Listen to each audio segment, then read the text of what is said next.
It's a Thursday and it's a game day. Zaiem Beg and I are going to break down everything you need to know against tonight's game against the Winnipeg Jets.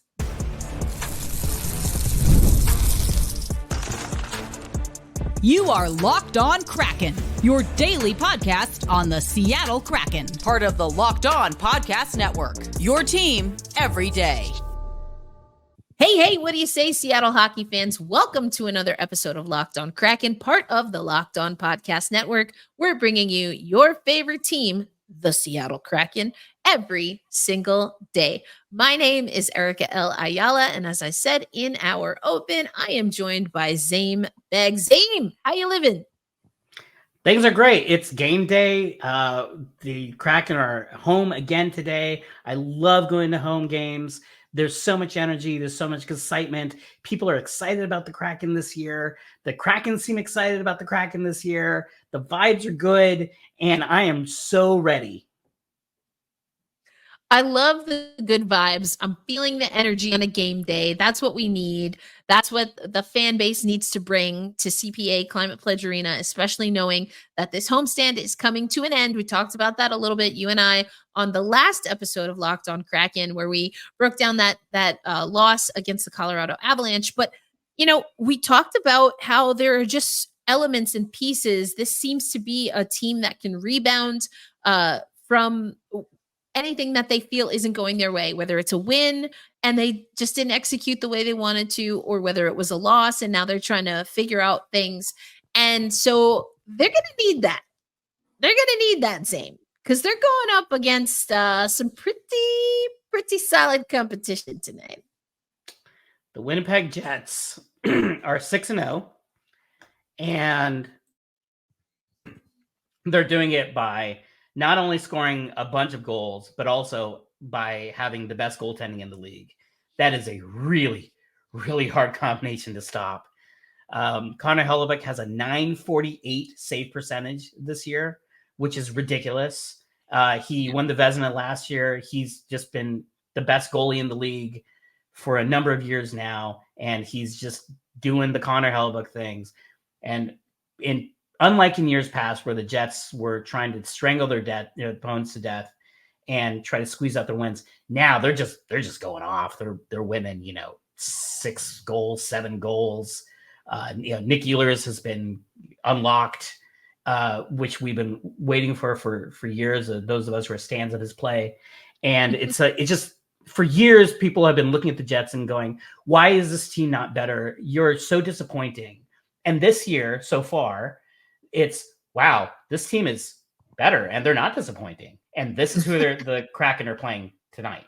Yeah. And I'm going to do a shared screen. Also, if you watched yesterday's episode and you maybe noticed that Zaiem and I are wearing the same outfits. No, you didn't. That's all I have to say about that. The power of batching episodes. But I want to go here just off of some of the things that you said. Let's go to the stats and the facts. Hellebuyck, you can see not only the save percentage that you mentioned, but a goals against average of 1.4. And that leads me to look at these team stats. The goals for, you alluded to it here, but 6-0 team, they're at a 4.5 goals in favor of the Winnipeg Jets. The Seattle Kraken, cracking 3 goals per game. So we'll take that. You can see that over here. The goals against, though, different. Almost 3 goals against, when we do the average for the Kraken. That's for 12th in the league right now in the National Hockey League. But as you mentioned, this is a Winnipeg Jets team that's getting great goaltending. Oh, man. Now, this is the one. This top stat right here, Zaiem, look at this, because this is supposed to be split in theory, right? 50-50. This bar for the Winnipeg Jets is way over. Power play percentage, 44.4%. 44.4% for the Jets to 19% for the Seattle Kraken. I mean, that stands out in a massive way to me. 44% is ludicrous. That is absurd. I mean, that will definitely come down. There's no way that any team, no matter who they are going to be scoring at 40% on the power play over a whole season. But it is a really good indication of just how lethal that they have been in their first 6 games this year. They just, they get a man advantage, and then it just feels like the puck's going in the net. They get a breakaway, and then the other way, and it's like, well, but they have Hellebuck, and then it doesn't go in the net. And so you have this brick wall on one end, and then it allows them to play really aggressively, because if they make a mistake, that's fine, because Hellebuck's got your back. Yep, exactly. We've seen so many teams in NHL history be able to, or at least think they could operate like that. I always, though, go back to someone who has ties to Coachella Valley these days, and Grant Fuhr and those Oilers teams, where they would say with no qualms about it, we're looking to just stuff this puck down the throats of our opponent. And if we mess up, well, Grant's there. He's got it. Yep. All gas, no brakes, baby. Let's go. All gas, no brakes. Well, now, I mean, the Jets do play defense, so they actually don't, but they have that's even worse, because now, I mean, they still try to play defensive responsibly. They just know that if they make a mistake, they have someone who's bailing them out. So this team is terrifying. They're really, really scary.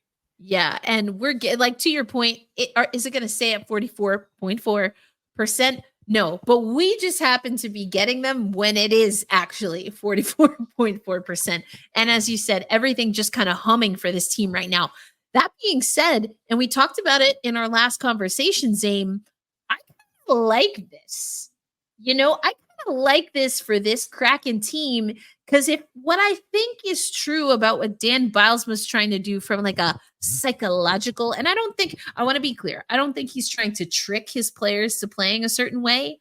I think instead it's empowering them, setting deep expectations.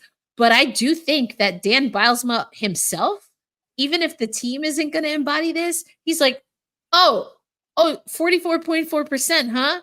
What did I say? 1.4, 1.6 goals against? Psst. Until you played us. Like, I feel like he's the type to kind of be like, oh, I'm gonna knock that average down for you. Don't worry about it, sweetheart. Don't worry about it. I think being a competitor, being a good competitor, involves a little bit of delusion. And like, I know for me, when I'm playing at the World Series of Poker and I have a world-class player at my table, I have to play like I still can beat them. I can't get intimidated, because then I'm definitely going to lose. And so then I just go in the mindset. I'm like, I'm better at poker than Phil Ivey or whoever. And because you have to have that. So have to. Yeah, sure. Yeah. 44.4%. All right. That's cool. But that's not us. And so even, and because sometimes you do beat Phil Ivey. Sometimes you bust Randy Lou from the World Series of Poker. These things happen. Right. And sometimes you just shut down the Jets power play. They go 0 for 4, and then you beat the Jets 4-1. Or that is absolutely within play. And even if that's not likely, you have to operate like you believe that it's likely, because then if you don't, it won't happen. Period. Correct. Yes, exactly. And I feel like Dan is the guy who knows how to push the buttons. He knows what to say. He knows to, there's this thing we used to do when I played softball, and we call it waking up the bats. We're not getting hits. No problem. The bats need to be woken up. Let's just knock them down real quick, put them back up, everything, all the bad juju gone, all the good juju there. Let's get after it. And I feel like Dan is the kind of guy to do that. He's just like, let's just, wreck some stuff real quick, wake everybody up, wake up the sticks, get after it, and like, not in like a overly aggressive, like, roar, I'm going like full Hulk on someone, but sometimes you just got to get a little quirky. You got to get a little, like you said, delusional. You got to get a little, I don't know, just spice it up. Exactly. Yeah. You got to spice it up a little. And Dan seems the type. So I'm excited. I can't wait to hear what he has to say about this matchup. Because I think he's gonna bring it. I think he's getting super hyped for this one. I want to talk about this. It's not I wanted to talk about this with you in our other episode. And But given that we're talking about Dan's mentality, how he approaches things, his compete, how competitive he is, it makes me wonder. So we're going to step out of Dan Bilesma and this particular Kraken roster alone. And coming up, Zaiem, I think we need to talk about who are the Kraken rivals. Like, do we know?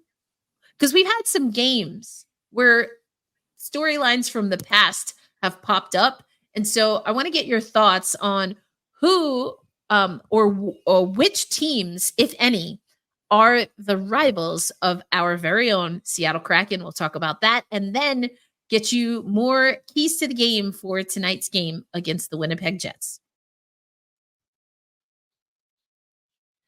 Today's episode of Locked On Kraken brought to you by our friends at FanDuel. Hey, NFL fans, you can start the season with a big return on FanDuel, America's #1 sportsbook. When you get a hunch in the middle of the game, you can check the latest stats, view live play-by-play, and so much more on the same page where you place your bets. You'll get started with $200 in bonus bets guaranteed when you place your first $5 bet. Don't forget to visit FanDuel.com. Once again, that's FanDuel.com. Are you taking the over or the under on 87.5 wins for the Seattle Kraken this season? Will the win or loss against the Jets maybe change your mind about that projection? Either way, you can do all you need to over at FanDuel.com. As always, a reminder to gamble responsibly.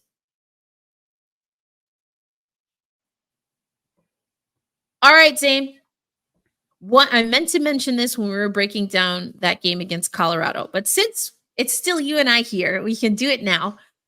This idea of Dan Bilesma being such a competitor, I mean, he still will talk about Coachella Valley and, getting to the finals 2 years in a row and not getting the title. That genuinely bothers him. So I can only imagine how he's going into these games or this game against Winnipeg. But again, I want to pull back from the Dan Bilesma, the Disco Dan era, just for a minute. And the Seattle Kraken recently played the Calgary Flames and the Colorado Avalanche. And I think some interesting storylines kind of circulated and definitely were embodied, especially at CPA against Colorado, which made me wonder, do the Seattle Kraken have a rival? And if so, where does Calgary and Colorado maybe fit on that list? What are your thoughts, Zaiem? So one thing, let's just first thing gets out of the way. It's not Vegas. The NHL is trying to make fetch happen.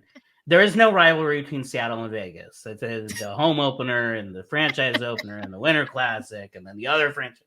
Just stop. All right. It's not going to happen. All right. So if Gary Bettman is watching Locked On Kraken, as he should, stop. As he should. So there are 3 candidates. And so the first is Vancouver and these all stem from dirty hits on players, on Kraken players. So Tyler Myers during the inaugural season, or the second season, Matty Beniers was on his way to the All-Star game. Tyler Myers gave him a concussion. He missed the All-Star game. And he's just been a menace whenever the Kraken and Canucks play. He's just always just in it, and he's just a real pain. The second would be Calgary, as you mentioned, Martin Pospisil, who was a rookie last year. He delivered a really bad hit on Vince Dunn that injured him and kind of derailed the Kraken season. I think they went 1-8-1 after that, and they were winning a lot more of their games than they were losing prior to that. There may have been other things going on, but that Vince Dunn hit really affected trajectory. But also he had a hit on Adam Larson that was dirty in that game, and he has been suspended multiple times for illegal hits. So that's certainly someone. And Coach Bilesma even said before this most recent Calgary game, if the issue had been settled, and he said something to the effect of that no, it hasn't been settled yet. The players haven't settled it yet, because he turned down a fight for reasons. He's had concussion history, so he doesn't like to get into fights because he gets concussions, but then he deals them out. So that's not great. But ironically, it is by far the cleanest of these three players, and it's Cale Makar of the Avalanche.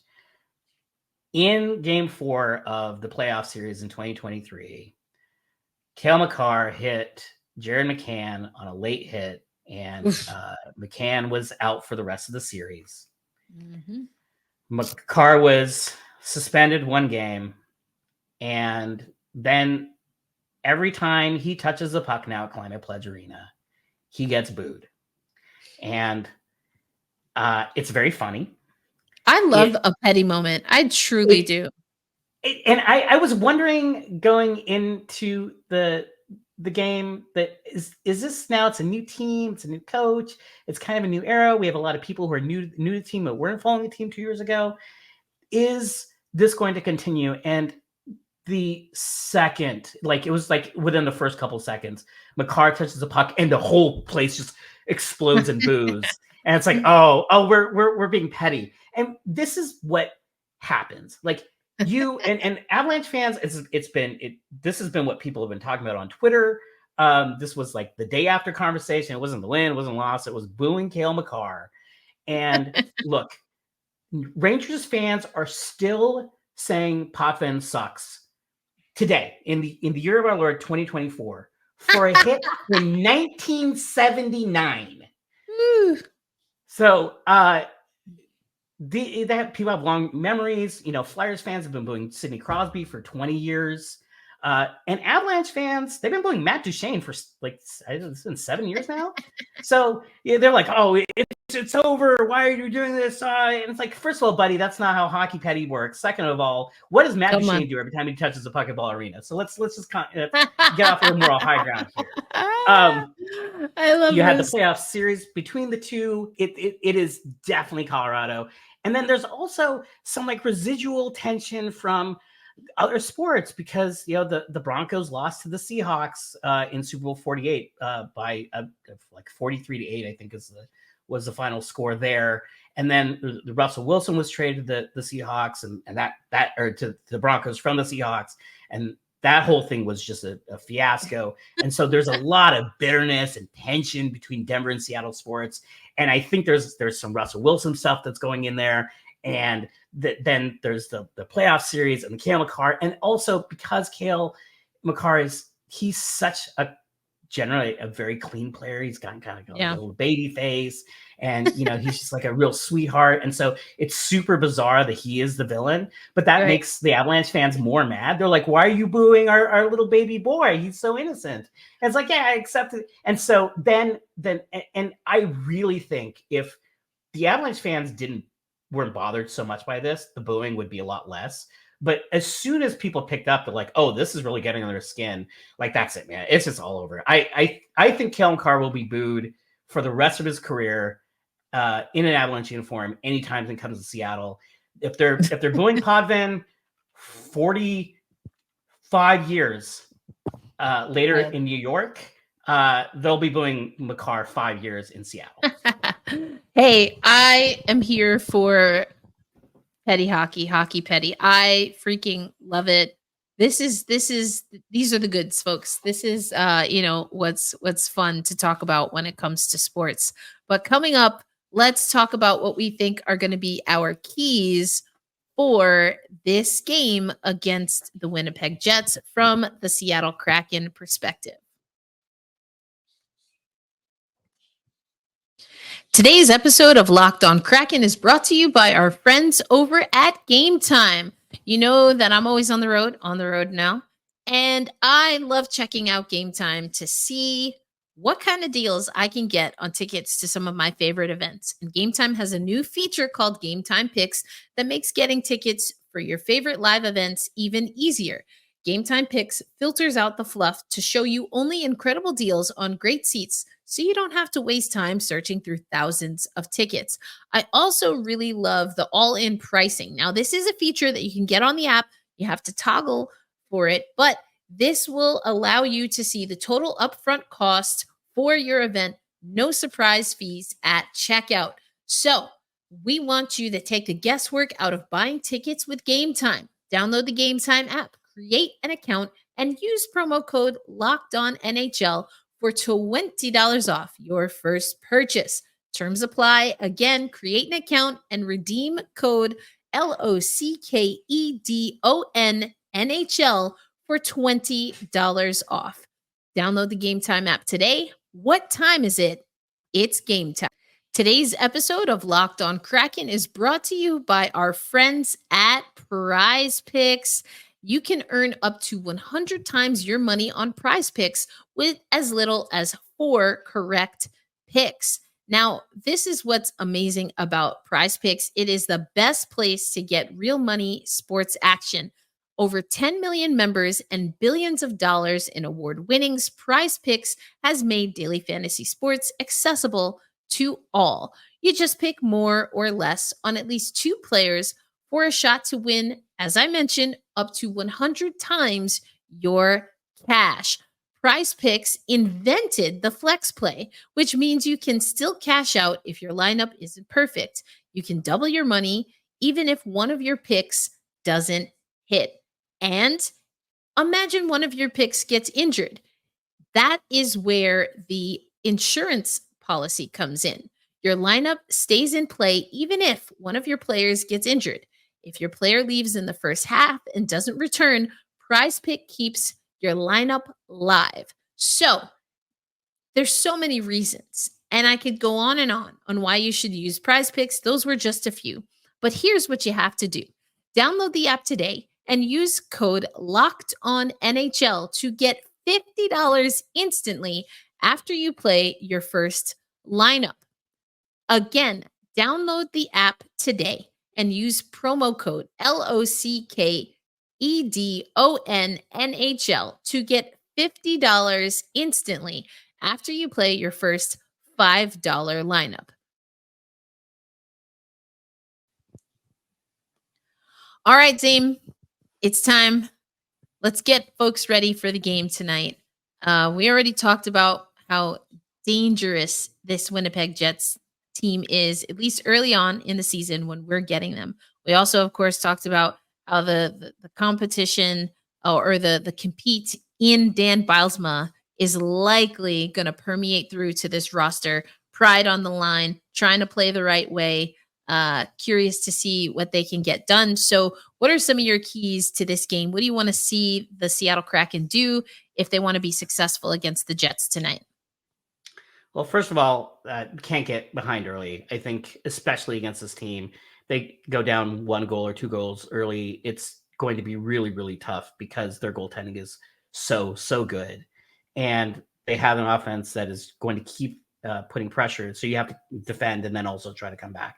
So it's super cliche. I know coaches talk about you got to start fast, but this is a situation where if you start slow, the Jets are going to punish the Kraken more than other teams would. The other thing that I'm really looking forward to seeing is how the Kraken play on the penalty kill. We've talked about the Jets, very good power play. The Kraken did adopt a more aggressive penalty kill strategy against Colorado, and I'd like to see that against Winnipeg.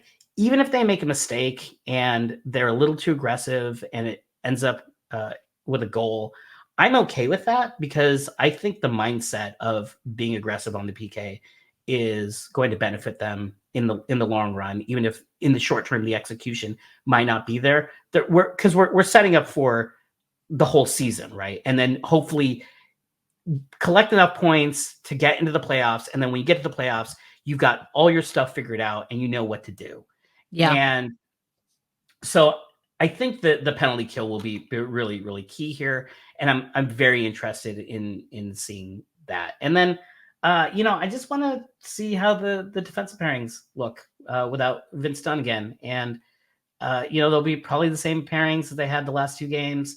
And I want to see Josh Mahura maybe get a little bit more comfortable with Will Borgen. They didn't get a lot of ice time, and I would like to see them be able to contribute more by having better chemistry on the ice and having more familiarity so they can be on the ice a little bit more.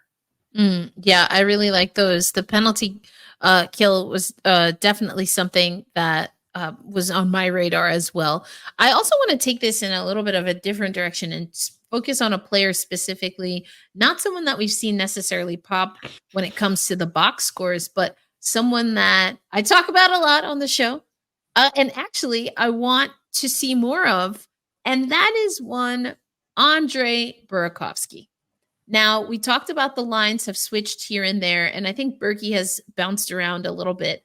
And I've talked about it before on Locked on Kraken. You and I have talked about it in the last few seasons. If we can even try to just for a second put his injuries on the shelf, which is a big ask, I know, but putting those injuries aside, when he is on the ice, it seems to me like Berkey in the past, when playing for the Kraken, has felt that he kind of had to do everything.